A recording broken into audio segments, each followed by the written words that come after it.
Salam, bu gün biz baxırıq kondensatorların ardıcıl və paralel birləşdirilməsi mövzusundan dim test toplusuna. Birinci sualda bizə bir sistem verilib. S1 ilə S2 bir-biri ilə paraleldir.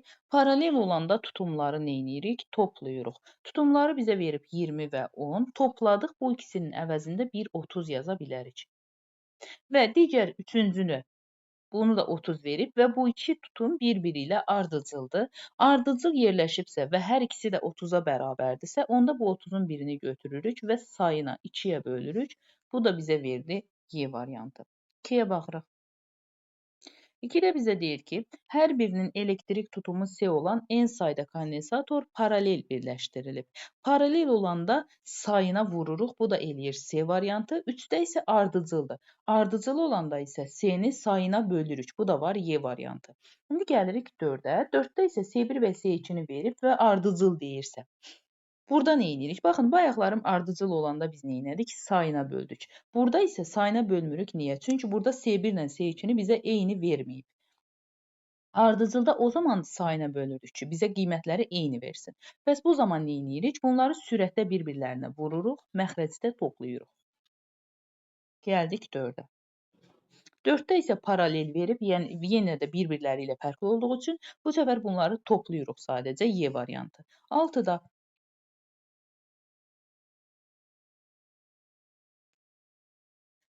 iki kondensator ardıcıl birləşdirilmişdir. Ardıcıl olanda bayaq dedik, nə edirik? Sürətdə bunları bir-birinə vururuq. Məxrəcdə isə toplayırıq. Və deyir ki, ümumi tutum S-yə bərabərdir. Yəni, bu prosesin sonucu S-yə bərabərdirsə, birinci kondensatorun tutumu S1-dirsə, ikinci nəyə bərabərdir ifadə? Deməli, bax, burada nə edəcəyik? Biz bu ikini buradan ayırıb çıxarmalıyıq. Görək, nə edə bilirik? Bax, götürək bu S-ni məxrəcə vurma kimi ataq. Burada S1 vurulsun S2 bərabərdir. Bax, bu S-ni məxrəcə bir-bir vururuq hədlərə ayrı-ayrılıqda. S vurulsun S1 üstə gəlsin, S vurulsun S2. Aha. Burada nə edə bilirik? S1-i, bunu köçürdüm bura, yerimiz dar oldu.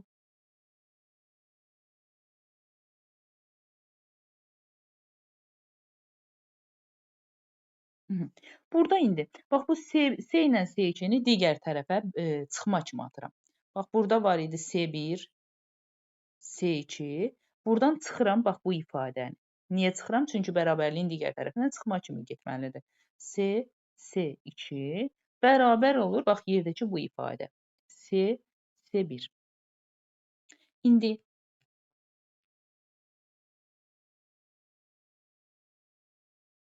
buradan baxın, bu S2-ni ortaq vuruq çıxarsaq, yerdə qalır S1, çıxılsın S.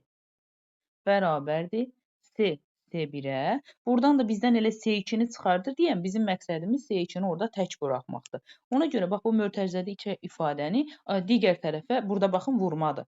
Digər tərəfə bölmə kimi atırıq. S1 çıxılsın S. Bax, bu ifadədə harada var? A variantında.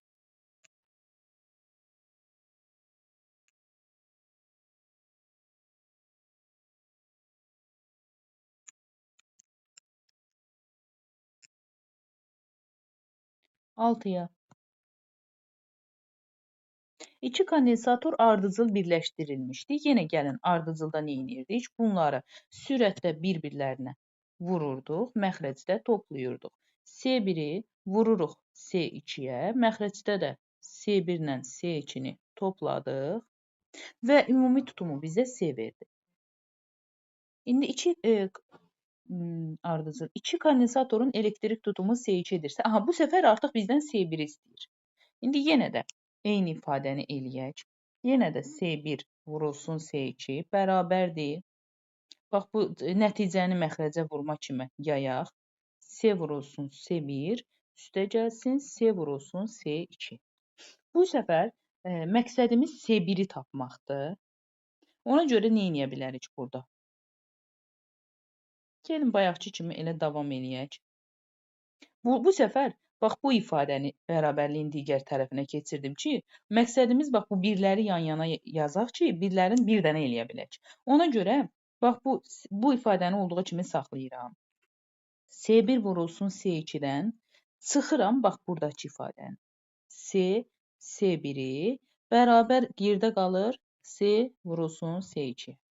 Buradan da S1-i ortaq vuraq, çıxarsaq, mötərizədə yerdə qalar S2 çıxılsın S, bərabərdirsə, bax bu S2-yə, S1-i tək buraxmaq üçün buradakı ifadəni bölmə kimi ataram. Bax, bunun olduğu, baxaq görək harada var, D variantında.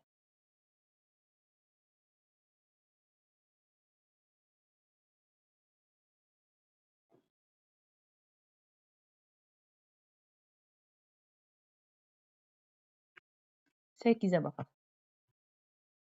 Kondensatorların yükləri arasındakı hansı münasibət doğrudur? Baxın, burada birləşmə ardıcıl birləşmədir. Əgər ardıcıldırsa, iki kəmiyyət sabit qalacaq. Bunlardan biri Q-dür, yük. Biri də cərəyan şiddəti ki, hansı ki, indi növbəti mövzularda keçəcəyik onu da. Bu iki kəmiyyət ardıcıllıqda həmişə bir-birlərinə bərabər olur. Ona görə də yüklər bir-birlərinə bərabər olar, tutumdan asılı olmayaraq. 9-da isə paralel birləşmədir. Paralel birləşmədə artıq yüklər fərqlidir və necə? S ilə tutumla düz asılı olmuş olur. Baxın, düstura əsasən Q bərabərdir. S U-dan, Q S-dən də U-dan da düz asılı olduğu üçün S-nin nisbətini də paylayacağıq. Məsələn, başlanğıcda deyək ki, əlimizdə bir 10 yük varsa, bu 10 yükü 9-un 1-ə nisbətində paylayacağıq. 9 aşağı, 9 yuxarıya, 1 aşağıya. Yəni, birinci yük ikinci yükdən 9 dəfə böyük olduğu üçün 2-ni 9-a vururuq. Bu da oldu Y variantı. 10-cu sualda baxırıq ki, paralel birləşmə var. Paralel birləşmədə ümumi tutumu necə tapırdıq? Toplayırdıq. Sadəcə bir məsələ var ki, bax, burada kondensatorların arasında birində sadəcə hava var, birində isə dielektrik nüfuzluluğu var. Ona görə biz bilirdik ki, tutum dielektrik nüfuzluluğuna vurulur. Yəni, dielektrik nüfuzluluğu qədər, epsilon qədər artır. Ona görə nə edirik toplayanda? Buradan S0 götürürük, başlanğıc tutumu. Üzərinə gəlirik, bax, bunun vurulmuş halını. S0 vurulsun epsilon. Niyə hər ikisini eyni götürdüm? Çünki bizə deyir, eynidir tutumlar. Ona görə buradan da indi sadələşdirək. S0, yəni başlanğıc tutumu ortaq vuruq çıxardırıq. Burada qaldı 1, burada da qaldı epsilon. Variantlara baxaq. Bu da var A variantında. 11-ə baxırıq. 11-də isə eyni hesabla, sadəcə bu səfər ardıcıldır. Ardıcıl olanda nə edirik? Bunların ikisini də bir dəfə sürətdə bir-birlərinə vururuq, bir dəfə də toplayırıq. Sürətdə bir-birlərinə vuraq S0, vurulsun, S0-ı vururam bu səfər epsilona. Məxrəcdə də toplayırıq. Biraz da sadələşdirsək, yuxarıda qalar. Bunu kvadratik yazaq elə. Bunu kvadratik yazaq, çünki 2 dənə başlanğıc tutum var. Vururuq epsilona. Aşağıda da S0-ı ortaq vuruq çıxarsaq, yerdə qalır 1, üstə gəlsin epsilon. Buradan, bax, bu S0-ların başlanğıc tutumların bir ixtisar gedir. Yuxarıda qalır tutum vurulsun, S vurulsun epsilon, aşağıda da 1 üstə gəlsin epsilon. Bu da var D variantında.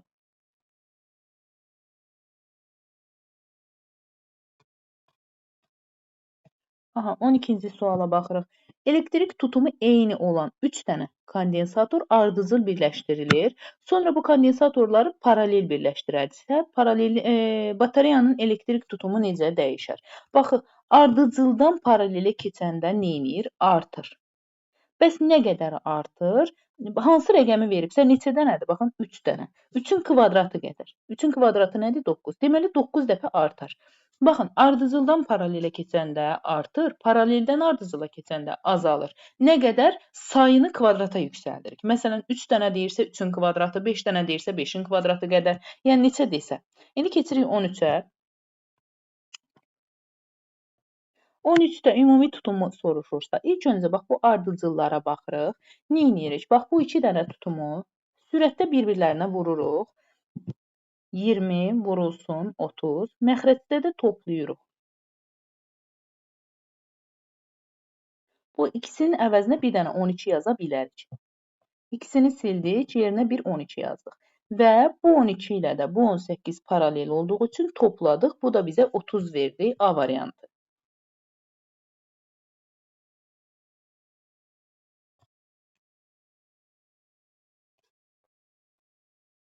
14-cü sualda. Eyni tutuma malik olan bir neçə dənə kondensatoru paralel birləşdirdik. Paralel olanda nə edirdik? S-ni vururduq sayına. Sayını indi şərti olaraq n göstərək. Çünki bir neçədir, tam bilmirik nə qədərdir. Və bunu paralel birləşdirəndə nə edirdik? Bir-birinə vururduq. Vuranda oldu 64. Aşağıda isə ardıcıl birləşdirəndə, bəs ardıcıl olanda nə edirik? Sayına bölürdük. Bunu da bizə verdi 4. İndi bizə deyir ki, kondensatorların sayını tapın. Neyniyək? S bərabərdir 4N-ə. Bax, bu ifadədən yazdıq. Onda S-nin, hansı ki bizdən elə sayı N-i soruşur da. S-nin yerinə, bax, bu ifadəni yazıram. 4N vurulsun. Bir dənə də N burada var deyən 4N-in kvadratı yaza bilərik. Bunu da bizə nə verir? 64. İndi n kvadratı bərabərdir 64 bölünsün 4-dən. N kvadratı 16-ya bərabər olur. 16 da nəyin kvadratıdır? 4-ün. Bu da oldu D variantı.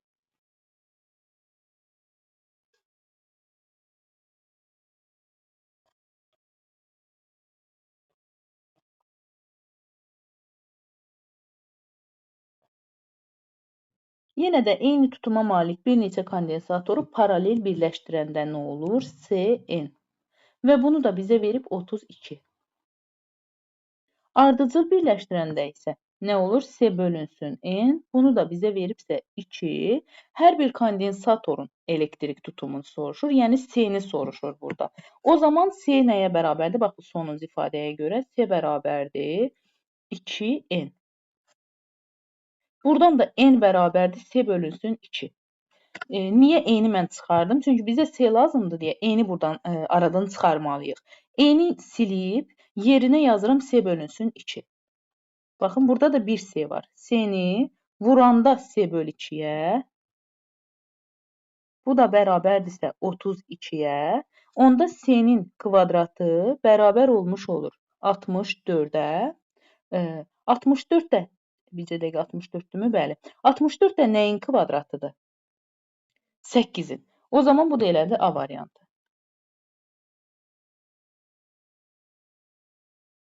16-ya baxırıq. Eyni tutuma malik 5 dənə kondensatoru paralel birləşdirəndə 100 edirsə, düzdür. 5 dənə kondensatoru paralel birləşdirəndə nə baş verir? Vurmaq lazımdır. S-ni vururuq 5-ə. Və bunu bizə 100 veribsə, onda bir dənə tutum nəyə bərabər olur? 100 bölünsün 5-dən 20-yə. S bərabər olmuş olur 20-yə. Və deyir ki, yəni bir dənə tutum 20-dirsə, bu kondensatorları ardıcıl birləşdirəndə biz nə edirdik? Götürürdük birini, bölürdük sayını 5-ə. Bu da elədi 20 bölünsün 5-dən 4 Y variantı.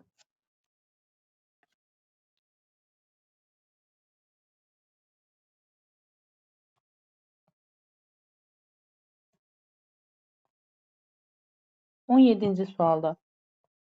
Ardıcıl birləşdirilmiş 2 dənə kondensatoru ümumi elektrik tutumu 4-dür. Ardıcıl birləşdirən 2 dənə kondensatorun ümumi elektrik tutumu 4-dür. Biz bilmirik, bunları eyni söhbəti yoxdur deyə. Ona görə yazıram ki, S1, S2. Ardıcıl olanda nə edirəm? Bunu sürətdə bir dəfə bir-birlərinə vururam. Məxrəcdə də toplayıram. Bərabər eləyir 4-ə. İndi bizə deyir ki, kondensatorlardan birinin elektrik tutumu 12-dir, digərini tapın. Məsələn, burada rastgele S1-i silib yerinə 12 yazıram, harada görsəm. Düzdür, biraz vəziyyəti dəyişək. 12 vurulsun S2-yə. Aşağıda da 12 üstə gəlsin S2 bərabərdirsə 4-ə. Çarpaz vururuq 4-ü, bax bu məxrəcə vuracağıq. Elədi 4 vurulsun 12, üstə gəlsin 4 vurulsun S2. Bax, bu məxrəc azad olsun.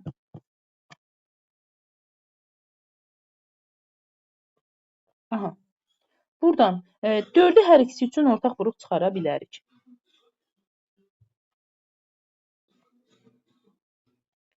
12 vurulsun S2 bərabərdir. 4-ü ortaq vurub çıxardanda yerdə nə qalır? 12 üstə gəlsin S2.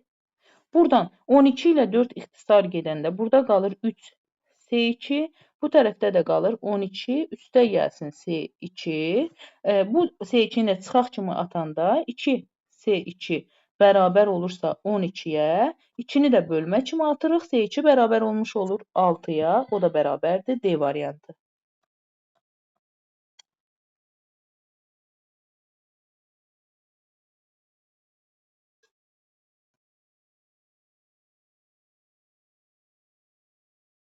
İndi göstərilən sxemlərdə hansında kondensator batareyasının elektrik tutumu ən böyük olar? Baxın, hamısının sayı eynidir. Hamısında 4 dənədir.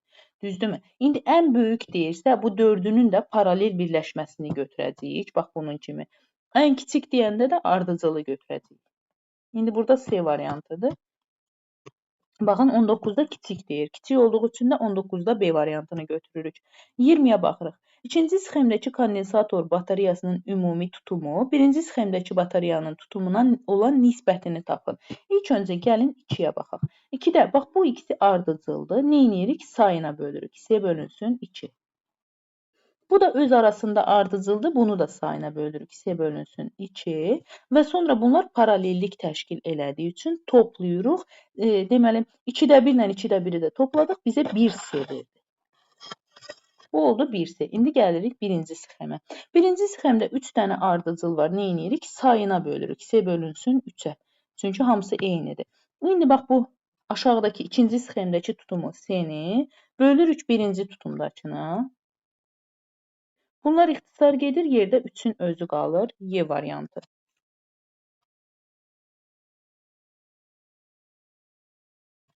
Birinci sualda. İkinci sxemdəki kondensatorlar batareyasının tutumunun birinci sxemdəki kondensatorların nisbətini tapın. 2-də 2-ni 1-ə deyir. Baxaq, bayaqki suala bənzəyir elə. Sadəcə bayaqkında, hə. Deməli, 2-ni bayaq tapmışdıq da onsuz da eyni şeydir. Bayaq bunu nə tapmışdıq? 1S tapmışdıq. Yuxarıda da 2 dənə paraleldir. Toplayıram, olur 2S. İndi 2-ni 1-ə bölürəm. İkinci sxemdəkini, yəni bax bu S-ni bölürəm birinciyə. Yəni 2S-yə, S-lər ixtisar gedir, yerdə 2-də 1 qalır. Bu da var B variantı.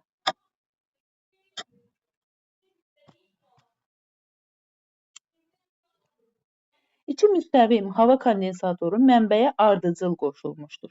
Lövhələrin sahələri aralarındakı məsafə olarsa, kondensator lövhələrindəki gərginliklər arasındakı doğru münasibəti tapın. Gəlin görək nə deyir bizə. İki dənə müstəvi hava kondensatoru ardıcıl qoşulub.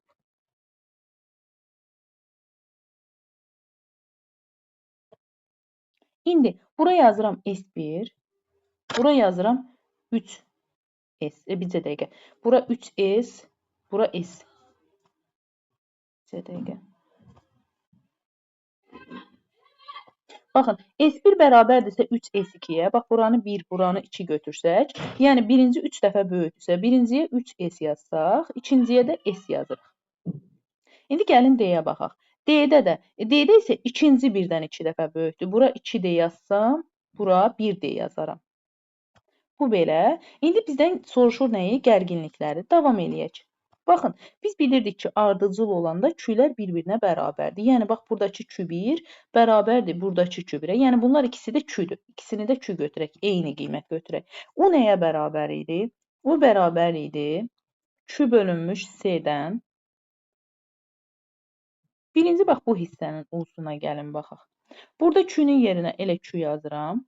C-ni nə yazıram? C-nin də həndəsi ölçülərlə olan düsturu var idi. Epsilon 0, S bölünmüş D-dən. Onsuz bunlar ixtisar gedəcək, ikisi də eynidir. S bölünmüş D-dən. Deməli, S-in yerinə 3S yazıram. D-ni də bölmə olduğu üçün yuxarı atacaq olduq. Bu da 1D-dir. Bu oldu birinci U1-imiz. İndi gəlin U2 üçün yazaq. U2 bərabərdir. Yenə Q-nü olduğu kimi saxlayıram. Çünki Q eynidir hər ikisində. Aşağıda S-in yerinə 1S yazıram. D-ni də qaldırdıq yuxarı 2D ilə. Baxaq indi. Birində deməli 2, birində də məxrəcdə 3 varsa, deməli 6 dəfə fərqlənir.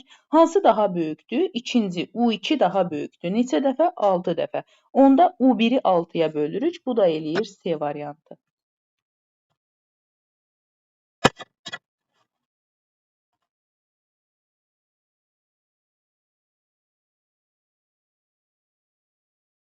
Gəldik 23-ə.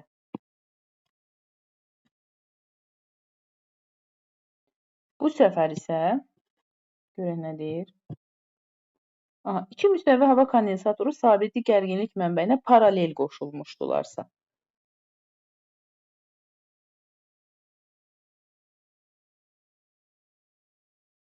Aha, paralel qoşulublarsa. Lövhələrin sahələrini necə deməli, ikinci birincidən 2 dəfə böyükdürsə, birincini biz S götürsək, ikincini 2S götürə bilərik. D-ni isə ikinci birincidən 3 dəfə böyükdür. İkinciyə 3, birinci böyükdür. Birinciyə 3D götürsək, ikincini sadəcə D götürürük. Aha, indi gərginliyə gələk. Biz bilirdik ki, paralel olanda gərginlik hər ikisində eyni qiymət alırdı. Ona görə burada da U-dur, burada da U-dur. İndi gəlin Q-ləri tapaq. Q bərabərdir nəyə? C U-ya. C-nin də yerində epsilonlar onsuz ixtisar gedir. S bölünmüş D yazıram. Burada da var, bir dənə U var. İndi gəlin birinci Q1-ə baxaq. Q1 bərabərdir. Q1-in C-nin yerinə eləcə C yazıram. Çünki bir dənə C-dir. Demək, U-nun yerinə U yazırıq. D-nin yerinə 3D yazırıq. Bu olsun Q1-imiz. İndi keçək Q2-yə. Q2 bərabərdir. S-in yerinə 2 dənə yazıram. 2S. U-nun yerinə olduğu kimi eynidir. D-nin yerinə 1D yazırıq. İndi baxıram ki, yenə də 6 dəfə fərqlənir. Baxın, burada məxrəcdədir, burada sürətdə. Hansı daha böyükdür? Q2. Q2 Q1-dən 6 dəfə böyük olduğu üçün, deməli 1-i 6-ya vuracağıq. Bu da oldu C variantı.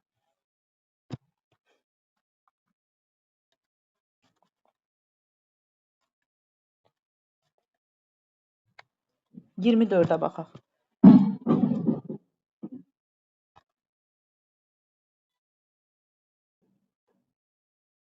Kondensatorlar batareyasının ümumi tutumunu hesablayın. İlk öncə, bax, bu ikisi ardıcıldır. Nə edirik? Bunları sürətdə bir-birlərinə vururuq. Məxrəcdə toplayırıq. Bu da elədi 8. Bu ikisini silirik. Yerinə bir 8 yazırıq. Və bu 8 ilə də 12 paralel olduğu üçün toplayırıq. Bu da bizə 20 verir. A variantı.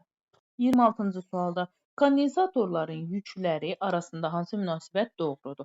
Baxın, belə baxanda düşünərsiniz ki, bu ardıcıl birləşmədir. Xeyr, bu paraleldir. Niyə? Çünki baxın, burada qütblər fərqlidir. Məsələn, buranı B hərfi, buranı A hərfi götürsək, görürsünüz ki, fərqlidir. Ona görə də bu paraleldir. İndi paralel olanda biz bilirdik ki, hansı cəmiyyətlər eyni qiymət olurdu? Gərginlik. Hər ikisinin gərginliyi U-su bir-birinə bərabərdir. Bəs indi bizdən Q-nü soruşur. Q nəyə bərabər idi? Q bərabər idi C U-ya. Madam ki, U bərabərdir, eynidir. Deməli Q yük asılıdır sadəcə nədən? C-dən, tutumdan. İndi hansının tutumu böyükdürsə, onun yükü də böyükdür. Baxın, indi C2 C1-dən böyük olduğu üçün Q2 də Q1-dən böyükdür. Q2 böyük olduğu üçün Q1-i nə edirəm? 4-ə vururam. 4 dəfə böyük olduğuna görə bu da oldu B variantı.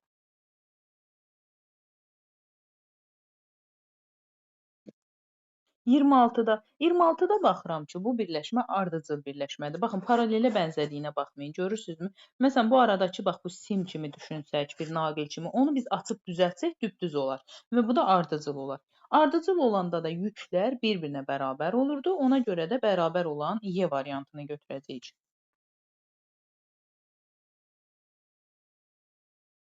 Gəldik 27-yə. İndi 27-də bizdən soruşur ki, baxaq. Sabit gərginlik mənbəyini kondensatorlar batareyasının hansı nöqtəsinə qoşsaq, toplanan yükün miqdarı ən böyük olar. Baxın, bu nə deməkdir? Sabit gərginlik mənbəyi odur ki, yəni başlanğıcda gərginlik eynidir. U dəyişmir, eynidir. Bizdən yükləri soruşursa, yükün ən böyük miqdarı. Q bərabərdir nəyə? C U-ya. İndi hara bağlasaq da U dəyişməyəcək. U sabitdir onsuz da, eynidir. İndi biz elə etməliyik ki, yükün böyük olması üçün ümumi tutum böyük qiymət alsın. Bax, bunlar hamısı ardıcıl görsənir, yəni ardıcıldır. Biz elə götürməliyik ki, bunun ən azından bir dənə olsun ki, ortada. Məsələn, deyək ki, baxın, 1 ilə 4-ü götürsək, 3 ardıcıl olur. Onu da sayına böləndə S bölünsün 3 olur. Sonra, baxın, 1 və 3-ü götürsək, 2 dənə ardıcıl olur. S bölünsün 2 olur.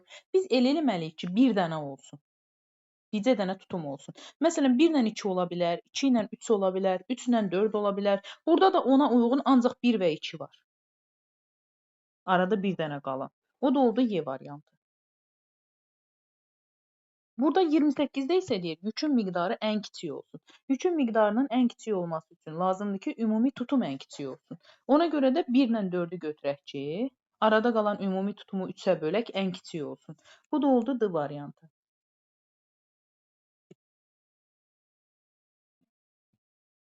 29-da paralel birləşmədir. Paralel birləşmədə gərginliklər bir-birlərinə bərabər olur hər zaman. Bu da oldu D variantı.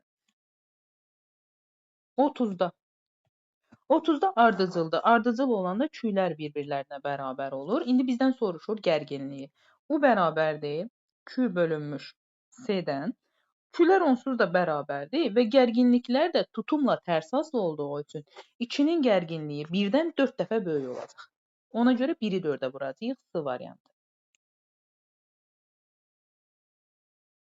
31-də K açarını qapasaq, S1 kondensatorunun yükü necə dəyişər? Baxaq. Baxın, gərginlik eynidir, sabit verib gərginliyi dəyişmir. İndi ilk öncə K açarını açıq vəziyyətdə baxaq. Açıq vəziyyətdə baxanda baxırıq ki, burada bir ardıcıllıq var, görürsünüzmü? Və S1 S2-yə bərabər olduğu üçün ümumi tutumu bir S kimi düşünsək, ardıcıl olduğu üçün sayına bölürəm. Tutum bərabər olmuş olur, S bölünsün 2-yə. Sonra, indi gəlin açarı qapayaq. Açarı qapayanda artıq vəziyyət dəyişir. Necə? Baxın, buradan məsələn, deyək ki, yükü gətiririk. Müsbət deyək ki, müsbət gəlir. Buradan da açarı bağlıdır axı, keçir, gedir bu tərəfə. Digər tərəfi də bir mənfi kimi düşünsək. Baxın indi burada. Bax, bunlar 2 dənə müsbətin arasında yerləşdiyi üçün S2 sıradan çıxır. Yəni, bu qapalı oldu. Daha doğrusu, dövrə qapanmır. Ona görə bu sıradan çıxdı. 7 bir dənə S1 qalır. Bu halda da ümumi tutum S-yə bərabər olur. İndi baxın, açar qapananda ümumi tutum neynir? 2 dəfə artır. Deməli, yüklə də tutum düz asılı olduğu üçün ümumi tutum 2 dəfə artıbsa, deməli, yük də 2 dəfə artar. Gərginliyə baxmırıq, çünki gərginlik onsuz da orada sabit qiymətində dayanıb oradaca. Gəlirik indi 32-yə.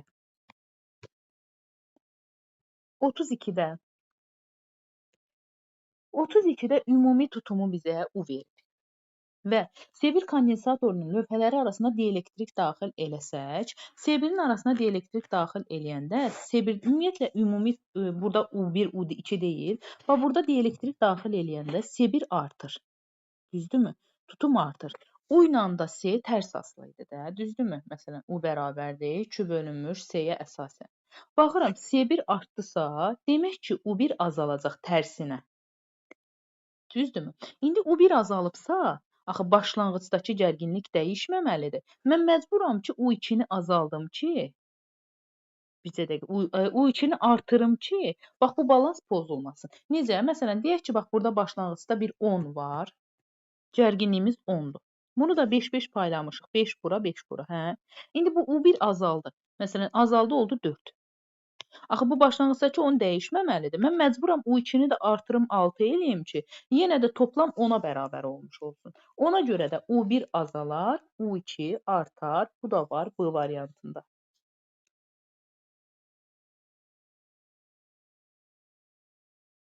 Gəldik 33-ə. S1 kondensatorunun lövhələri arasında şüşə təbəqəni çıxarsaq, S1-in arasından şüşə təbəqə çıxaranda S1 azalar. S1 azaldığı üçün U1 artar. U1 artdısa bayaqki sistemə, yəni uyğunluğa görə məcburam U2-ni artırım ki, ümumi balans pozulmasın. Onda U1 bizə dəqiqə Yox, səhv götürdüm. Deməli, U1 artar, U2 azalar. Deyən, yenidən göstərim, çarıxdım, şeyləri eyni dedim. Baxın, S1 bu dielektriki çıxardanda S1 azalacaq. S1 azaldı mı, U ilə tərs asılı olduğu üçün U1 artacaq. U1 artdısa, U2-ni məcburam azaldım ki, balans pozulmasın. 1-in artdığı, 2-nin azaldığı. Nə var burada? S variantı.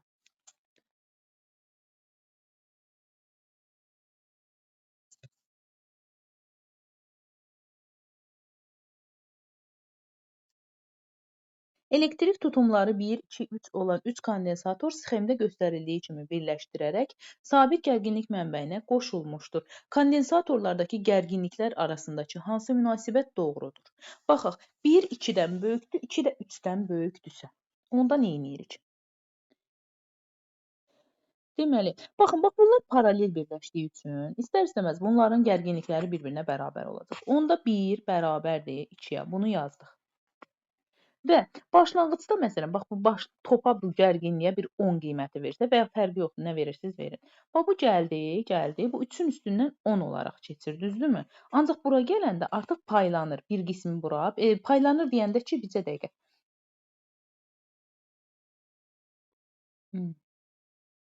Bircə dəqiqə. Hələ seyli asılı olduğu üçün yox, bir dəqiqə gözləyin. O cür götürməyəcəyik. Deməli, bax, burada U1 U2-yə bərabərdir onsuz da. Bu heç 1 bərabərdir 2-yə. İndi U-nu ümumini necə paylayırıq? Bunu mən çarıxdırdım. Ardıcılda eyni ola bilməz. Deməli, baxın, bu aradakı paralelləri toplayaq gəl. Bax, məsələn, deyək ki, 1 böyükdür. 1-ə rastgələ 3 deyirəm. Buna da 2 deyirəm. Bunun da qiymətinə 1 deyirəm. Düzdürmü? Bax, bu ikisi paralel olduğu üçün toplanır, olur 5. Burada da var 1. İndi bax, bu ümumi gərginliyi necə paylayacam mən? Gərginlik tutumla tərs asılı olduğu üçün tərsinə. Məsələn, bu tərəfin gərginliyi daha böyük olacaq, U3 daha böyük olacaq digərlərindən. Ona görə də 3-ü digərlərindən böyük götürmüş oluram. Tutuma görə, yəni tutumla tərs asılı olduğuna görə.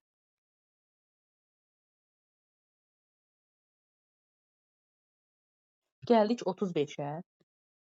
35-də yüklərə baxırıq artıq. Yüklər, baxın, bax bu S3 ilə S2 hamısı bir-birinə bərabərdir ümumiyyətlə. Başlanğıcda bir yük var əlimizdə. Məsələn, 10 yük var. Bax bu 10 yük gəlir, S1-in üzərindən elə 10 olaraq keçir. Ancaq bura çatanda paylanır, 2 yerə bölünür. Axı eynidir. Yarısı bura düşür, yarısı bura. 5-i bura düşür, 5-i bura düşür deyək ki.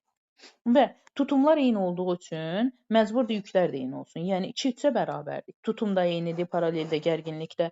2 bərabərdir 3-ə, ancaq 1 bunların hər ikisindən böyükdür. 1, 2 və 3-dən böyükdür. Neçə dəfə? 2 dəfə. Onda nə edirik? 1-i 2-yə bölürük, Y variantı.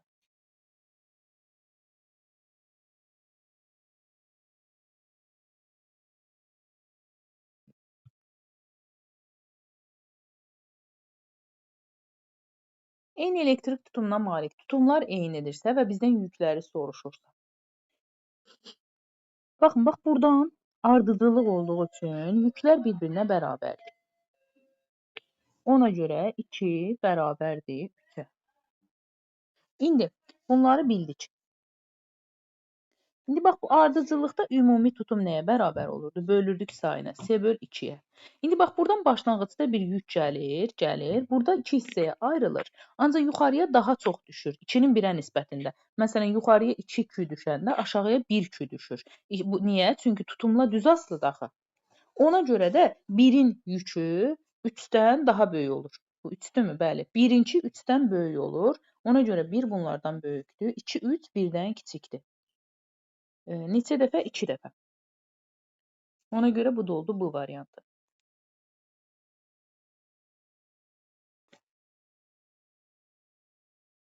Gəlirik 37-yə.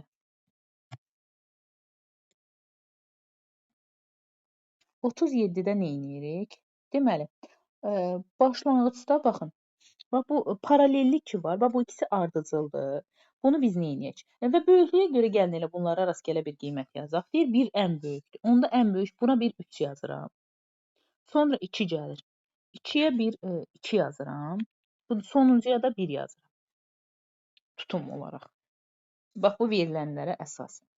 Sonra baxırıq ki, bax, deməli bu ikisi ardıcıl yerləşir. Bu ikisinin əvəzində biz neynirik? Bir dənə yazmalıyıq da. Və bu ikisinin əvəzində bu ikisinin birləşmiş gərginliyi bax yuxarıdakı C2 ilə bərabər olacaq. Axı biz demişdik ki, paralel olanda gərginlik bərabərdir. Ona görə də baxırıq ki, C2, bax bu yuxarıda 2-dəki U hər halda bunların ikisindən də böyük olacaq. Davam eləyək.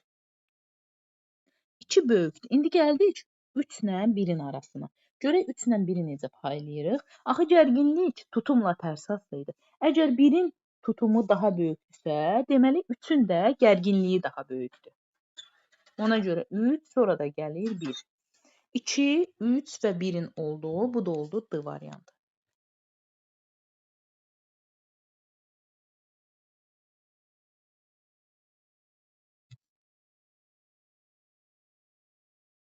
Aha, 3 kondensator sxemdə göstərildiyi kimi birləşdirilərək sabit gərginlik mənbəyinə qoşulmuşdur. Kondensatorun yüklərini müqayisə edək. Bilirik ki, burada ardıcıllıq varsa, deməli yüklər bir-birinə bərabərdir. Yəni 2 bərabərdir 3-ə. Bu istisnasızdır. Ona görə C variantını eləyə bilərik. Ona görə D-ni eləyə bilərik. A-nı eləyə bilərik. Davam edək. İndi ardıcıl olanda buna bir ümumi tutum yazmalıyam. Necə? 2 ilə 1-i aşağıdakı biçimdə. Ardıcıl olanda neynirdik? Bunları sürətdə bir-birlərinə vururduq, məxrəcdə toplayırdıq. Bu elədi 2/3. Yəni, baxın, 2/3. Yuxarıda isə var 3. Hansının tutumu daha böyükdür? Yuxarıdakı daha böyükdür. İndi bax, başlanğıcda bir Q gələndə bu necə paylanacaq? Yuxarıya daha böyük düşmüş olacaq. Nəinki aşağı. Ona görə də 1-i bunların hər ikisindən böyük götürürük. Bu da harda var? Y variantında.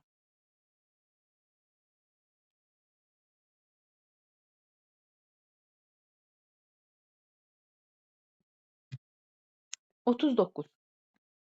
3 kondensator sxemdə göstərildiyi kimi birləşir. Yüklərə baxırıq yenə də. Baxın indi. Başlanğıcda əlimdə var, məsələn, deyək ki, bir 6 yük. Bu 6 yük gəlir və bunun üzərindən elə 6 olaraq keçir. Və gəlir burada parçalanır. Və yük də tutumla düz asılı olduğuna görə 3 hissəsi bura düşür yuxarıya. 2 hissəsi aşağıya düşür. Yəni, belə görürəm ki, ən çox yük hardan keçir? 3-dən, sonra gəlir 1-dən, sonra da gəlir 2. 3-ün, 1-in, 2-nin olduğu A variantı.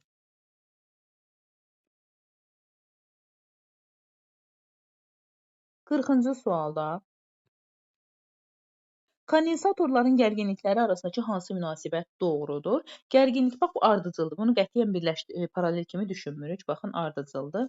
Aha, indi burada ular ardıcıl olanda yüklər bir-birinə bərabər olurdu. Ona görə bərbaşdan bunu qeyd eləyək. İndi gəlin ilk öncə U1-ə baxaq. U1 nə? Ümumiyyətlə, U nəyə bərabər idi? Q bölünsün C-yə.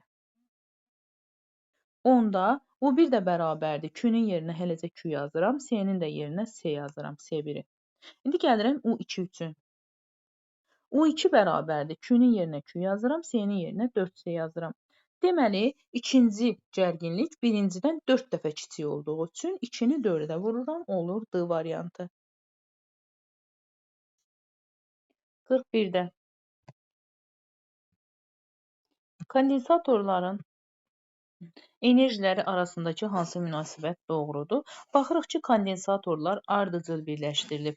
Bu o deməkdir ki, burada yüklər, Q'lər bir-birinə bərabərdir. Əlimizdə hansı kəmiyyətlər var? Q var, C var. Deməli, enerjinin hansı düsturundan istifadə edəcəyik? Enerji bərabərdir. Q kvadratı bölünsün 2C-dən istifadə eləyirik.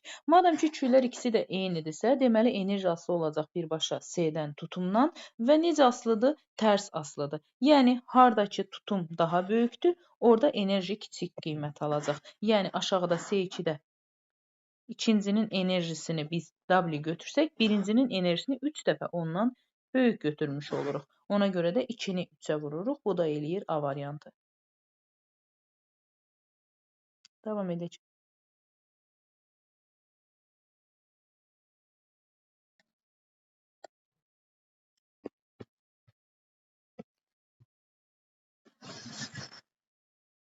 Baxaq 42-ci suala. Birinci kondensatorun lövhələri arasındakı gərginlik U olarsa, M və N nöqtələri arasındakı gərginliyi tapmalıyıq. Baxaq. Gərginlik tutumla tərs aslı olduğuna görə, əgər birinci M nöqtələri arasındakı ümumi gərginliyi soruşur. Deməli, birincinin gərginliyi U-dursa və gərginlik də tutumla tərs aslı olduğuna görə, əgər C1-də U-dursa, deməli 4 dənəsi də U bölünsün 4 olmuş olar və ümumini də tapmaq üçün ardıcılda nə edirdik? Gərginlikləri toplayırdıq. U-nun üzərinə gəlirəm, U bölünsün 4-ü. Bu da eləyir 5 bölünsün 4 U A variantı.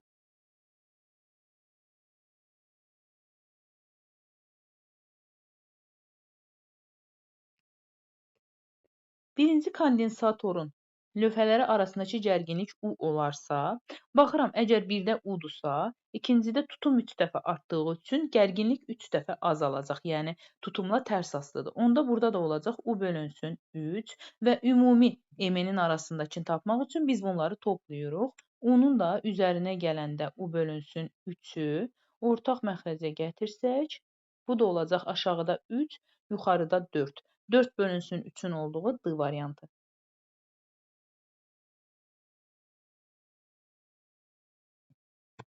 Qırx dördüncü sual.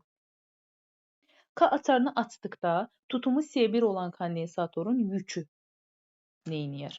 Baxaq. Bax, bu kondensatordan söhbət gedir. İlk öncə açarı bağlı vəziyyətdə baxaq. Açar bağlı vəziyyətdə, bax, buradan mənfi yük gəlir. Bax, görürük ki, C2 neynədir? Arada qaldı. Yəni, hesaba qatılmır. Sadəcə ümumi tutumumuz C1-dən ibarətdir.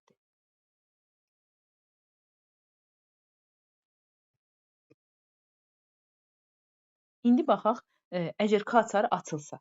K açarı açılanda ancaq, baxın, bu tərəfi də başqa, biri müsbət, biri mənfi gətirəndə görürük, bunlar ardıcıl yerləşiblər. Və ardıcıl olanda tutum neynirdi? Sayına bölünürdü, əgər eynidirsə. Bayaqdan tutum C idisə, indi olacaq C bölünsün 2. Yəni, ümumi tutumumuz neynədir? 2 dəfə azaldı. Ümumi tutum 2 dəfə azaldısa, yük də tutumla düz asılı olduğu üçün, deməli, yükümüz də 2 dəfə azalar, C variantı.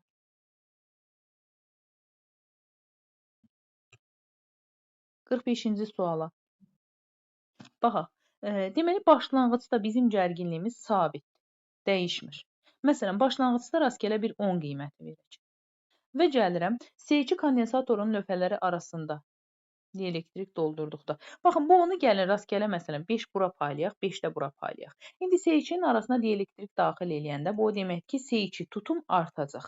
Tutumla da, deməli, gərginlik tərs asılı olduğu üçün C2 artdığına görə U2 azalacaq. Bax, məsələn, bayaqdan 5 idisə azaldı, oldu 4. Ancaq bu başlanğıcdakı 10 dəyişməməlidir. Ona görə məcburam ki, U1-i də mən artırım 6 eləyim ki, başlanğıc bu sistem pozulmasın, yəni olduğu kimi qalsın. Ona görə deyirik ki, U2 azalar, U1 artar. Artar, azalan olduğu D variantı.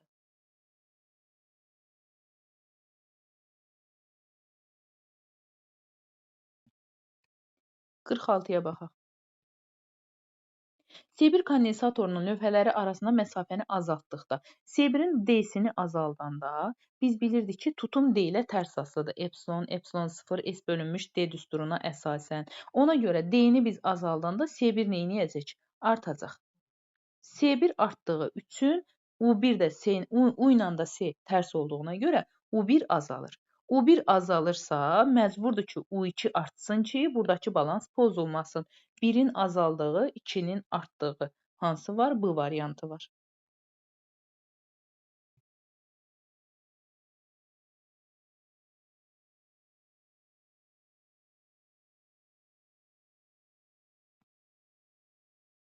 İndi baxıram 47-yə.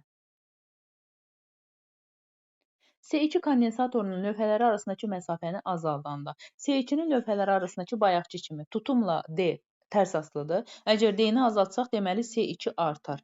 C2 artanda U2 azalacaq, tərs asılıdır axı. Ona görə başlanğıcda bu konstant olduğu üçün məcburən U1-i artırmalıyam ki, bu sistem pozulmasın. U1 artar, U2 də azalar. Artar azaların olduğu B variantını götürürük. 48. Qapalı açarını açdıqda kondensatorlar batareyasının elektrik tutumu neyniyər? Ümumi tutumdan söhbət gedir. İlk öncə gəlin hələ bağlı ikən baxaq, açmamışıq da, elə düşünək ki. Bağlı ikən. Bağlı ikən başlanğıcda məsələn bu tərəfi bir A ilə işarə eləyək. A-nın gələ bildiyi hər yerə gəlirik. Gördünüzmü? Bu tərəfi də bir B ilə işarə edirik. Baxıram ki, bax bu iki kondensatorun ikisi də A-nın arasındadır. Yəni bunların heç birindən cərəyan yük keçməyəcək. Ona görə bunlar hesaba qatılmır. Ümumilikdə kondensatorun cəmi bircə dənə tutumu var, o da C. Bu nə zaman olur? Açar bağlı ikən. İndi gəlin açarı açaq, görək açanda nə dəyişəcək. Açarı açanda buranı bir A hərfi ilə işarə eləsəm, gəldim, açıqdır, keçə bilmir. Buradan da gəldik, okey, dayandı. Məsələn.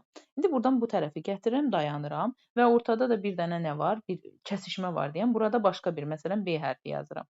Yəni bura A olsun, burada C olsun. Aha. B-ni də gələ bildiyimiz hər yerə qədər gətiririk. İndi gəlin bunu ümumilikdə düzək, görək nə qədər oldu.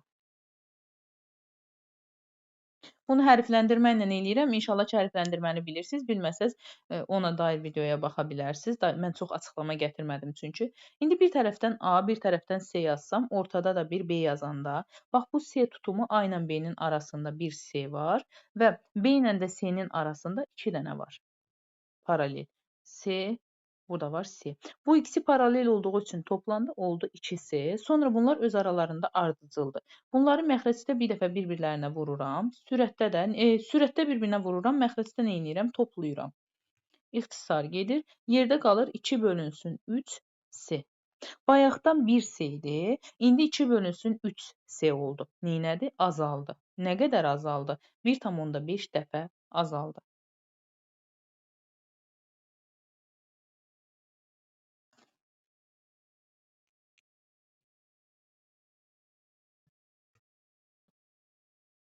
Baxın, burada belə bir kondensator verilib və baxıram ki, C1 C2-yə bərabərdir. Yox, bircə dəqiqə. C1 C-yə bərabərdir, bu da 3C-yə bərabərdirsə. Və ardıcıllıq başlayır. Ümumiyyətlə, paraleli görən kimi onu qeyd eləyin tez, gərginliyi. Ardıcıllığı görən kimi yükü. Bilirik ki, ardıcıllıq varsa yüklər bir-birinə bərabərdir. İndi bir-bir həm gərginliyə baxacağıq biz, həm də enerjiyə. Gərginliyin düsturunu yazırıq. U bərabərdir. Q bölünmüş C-dən. Nə edirik onun yerinə, uları müqayisə edəndə? Baxıram, Q-lər onsuz da eynidir. U ilə da C tərs aslı olduğuna görə, deməli, ikincinin tutumu çox olduğuna görə, birincinin də gərginliyi çox olacaq. Yəni, U1 böyük olmuş olar U2-dən. Bu belə. İndi gəlirəm enerjiyə. Bəs enerjinin hansı düsturuna yazım? Enerjinin 5-6 dənə düsturu var. Hansından istifadə eləyək? Hansı kəmiyyətlər var əlimizdə? Q var, C var. Bax, ancaq bunların olduğu hansıdır? Q-nin kvadratı bölünsün, 2C düsturundan istifadə eləyəcəm. Yenə də baxıram, Q-lər onsuz da eynidir. Enerji də tutumla tərs aslı olduğu üçün eyni şey enerji üçün də keçərlidir. Yəni, birincinin enerjisi böyük olar ikincinin enerjisindən. Bu da var. Deməli 5 və 3. 3-ün və 5-in olduğu. Bir də bu Q var. Q-ləri də bayaq bərabər götürmüşük də. 2 var, 3 var, bir də 5 var. 2, 3, 5-in olduğu variant.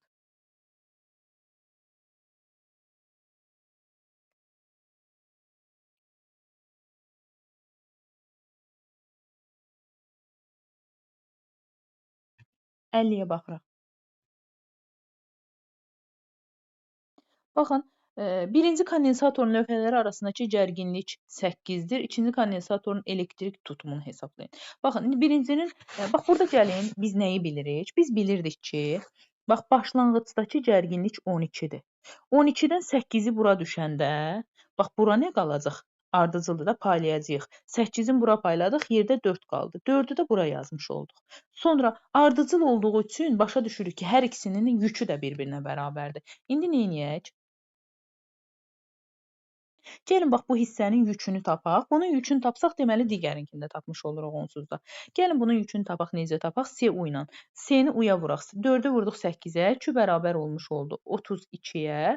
Deməli, elə buradakı Q də 32-yə bərabərdir. Bu belə. İndi buradan C2-ni tapmalıyıq. C bərabərdir. Q bölünmüş U-dan. Q-nü bayaq nə tapdıq? 32. U-nun yerinə nə yaza bilərik? 4. 32-ni də 4-ə bölürük. Bu da eləyir 8 hardasa. 8.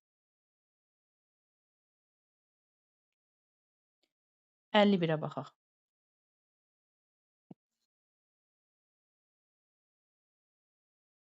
51-də bizə deyir ki, S2 kondensatorunun gərginliyi 20 voltdur. S2 hardadır? Burada. Və bunun U bərabərdir 20-dirsə, biz bilirdik ki, paralel olanda gərginliklər bir-birlərinə bərabər olur. Əgər burası 20-dirsə, deməli bunun burası da 20 olacaq. Daha axı paraleldir bir-birləri ilə. Bu belə. Sonra, indi bu ikisinin çönüklər arasındakı gərginlik, S3-ün arasındakı gərginliyə baxaq. Bax, indi burada nə edirik? Bax, bu ikisi paraleldir, tutumlar. Tutumlar paralel olanda nə edirdik? Toplayırdıq. Topladıq ikisinin əvəzinə bir dənə ümumilikdə 5S yazırıq. Bax, bu 5S-dir, bu da S-dir. Axı biz bilirdik ki, gərginlik tutumla tərs asılıdır. Əgər 5S-də gərginlik 20-dirsə, S-də tutum 5 dəfə azaldığı üçün gərginlik 5 dəfə artar. 20-ni də 5-ə vuraram, bu da eləyər 100. 52-yə baxırıq. 52-də S1-in arasındakı volt 20-dirsə və bunların hər ikisinin də onsuz da gərginlikləri eynidir, ancaq nə qədərdir? İndi gəlin ona baxaq. Bax, bunun paralel birləşibdir. İkisinin əvəzinə paraleldə nə edirik? Toplayırıq. Topladıq, bir dənə 5S yazdırıq. Bax, bura 5S. İndi, baxın, əgər burada S üçün gərginlik 20-dirsə, burada 5S-dir. Tutum 5 dəfə artıb. Tutum 5 dəfə artıbsa, gərginlik 5 dəfə azalıb, 20 böl 5-dən olacaq 4. Və bu 4 hər ikisi üçün keçərlidir. Bax, bu 4 həm bura üçün keçərlidir, həm bura üçün keçərlidir. İkisinə də eyni paylanır. Ona görə elə S3-ü soruşursa, buradakı gərginlikdə olacaq 4.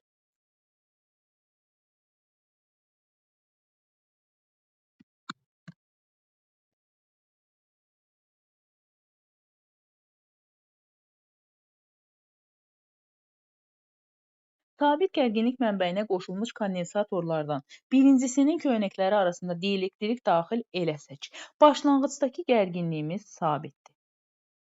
Yəni, bax, bu volt var, bu üçüncü. Bu ikisini birlikdə ölçür. Yəni, tamam, bu sabitdir. Məsələn, başlanğıcda belə deyək də, gəlin, daha açıqlayım mən bunu. Məsələn, başlanğıcda buna biz 30 deyirik. Düzdür? Bu 30-u da gəlib böləcəyindir. Bircə dəqiqə, sabit gərginlik mənbəyinə qoşulmuş kondensator birinci köynəklər arasında dielektrik daxil etsə. Bunun C-lərini də eyni götürək əvvəlcə. Məsələn, bax, bu 30-u gəldim və bunlar ardıcıldırsa, elə yarı-yarı bölürəm. 15 bura düşür, deyək ki. 15 də bura düşür, hə? İndi, bax, bu buradakı volt var, bax, bu üçüncü. Üçüncü bu 30-u ölçür. Hamısını, ikisini birlikdə ölçür də, toplamını ölçür. Görürsünüzmü? Ona görə bu sabitdirsə, yəni toplam sabitdirsə, bax, bu volt dəyişməyəcək. Bu V1 də, bu V dəyişməyəcək. Ona görə, bax, bu V, voltmetrin göstərişi dəyişmir, sabit qalır. Bax, bu C-ni 3-ə yazıram. Bu belə. İndi gəlirik 1 ilə 2 söhbətinə. İndi nə deyir bizə? Kondensatorun birincisinin köynəklərinin arasına dielektrik daxil eləyəndə. Dielektriklə tutum düz asılıdır. Birin arasına dielektrik daxil eləyəndə tutum artacaq. Yəni S1 artacaq. S1 artan kimi U1 azaldı. Məsələn, bayaqdan 15 idi, azaldı, deyək ki, oldu 13. Axı bizə də deyib ki, başlanğıcda sabitdir. Yəni 30 dəyişməməlidir, olduğu kimi qalmalıdır. Düzdür? Onda əgər axı biz 15-i azaltdıq, 13 elədik, məcburuq bu tərəfi də artıraq 17 eləyək ki, toplam dəyişməsin. Ona görə deyirəm, volt 1 azaldı, volt 2 artdı. Volt 1 azalar A-ya yazıram, volt 2 artar. Bizə də səhv yazdım. Volt 1 azalar 2-yə yazaq. Volt 1 azalar 2-yə, B-ni 1-ə, sonra birinci kondensatorun elektrik tutumu birinci artar dedik də. Çünki dielektriklər düz asılı olduğu üçün birinci artar. Artarı hara yazıram? Bura D variantını. Sonra ikinci dəyişməz. İkinci ilə kimin nə işi var ki? O da dəyişməz Y variantı. Bunu özünüz gerisini düzərsiniz.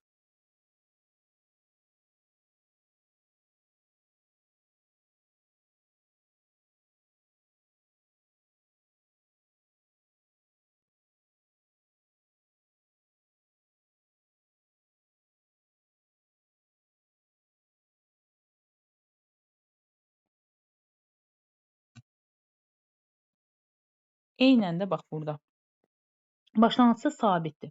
Bax bu voltda ikisini, yəni sabiti ölçür də, toplamı ölçür. Yəni bu volt dəyişməyəcək. Bax bu sadə volt dəyişməz, sabit qalar. C-ni bura yazırıq. Sonra deməli ikincinin köynəkləri arasına dəqiqlik daxil elədiksə, deməli ikincinin tutumu artır. İkincinin tutumu artanda gərginliyi azalır. 2-nin gərginliyi azalar. 2-ni azalara yazıram. Bax bu B-ni azalara yazıram. Sonra 2-nin tutumu artar. İkinci tutum artar. Bu E-ni də artara yazıram. Gəldi indi bu tərəfə. Burada C1 dəyişməz. C1 ilə işimiz olmadı. Ona görə birincini dəyişməzə yazıram.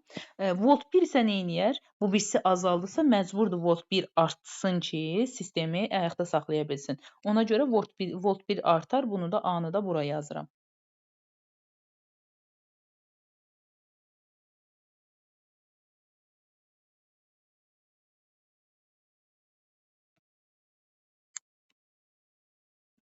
55-ə. Elektrik tutumu C1, C2, C3 bir-birlərinə bərabərdirlər.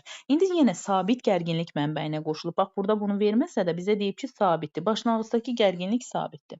Ona görə də deməli, uyğunluğu müəyyən. İkinci kondensatorun köynəkləri arasındakı U2 bərabərdir, U olarsa. Bax, bura yazıram U.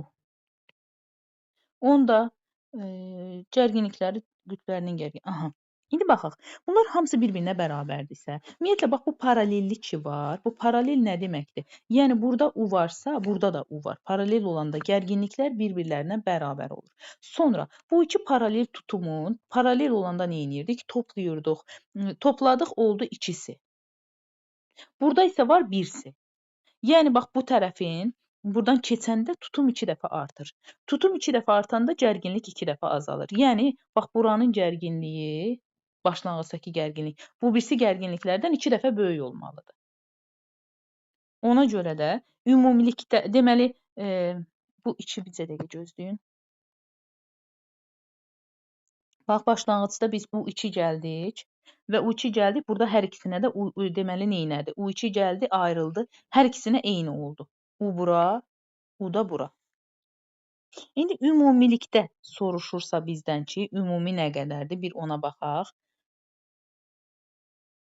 Deməli, U burada, bu ikisi onsuz da eynidir. 2 də burada. Topladım 3 oldu. Ümumisi 3-ə bərabərdir. Buna yazıram 3. C3 ilə C2 hər ikisi 1-ə bərabərdir. Yəni A-ya. Birinci və üçüncü hər ikisi A-ya bərabərdir.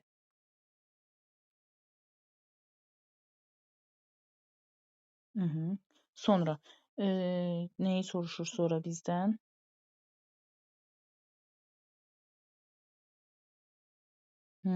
Burada əslində deməli 1 ilə 2-ni fərqli götürüblər gərginliyi.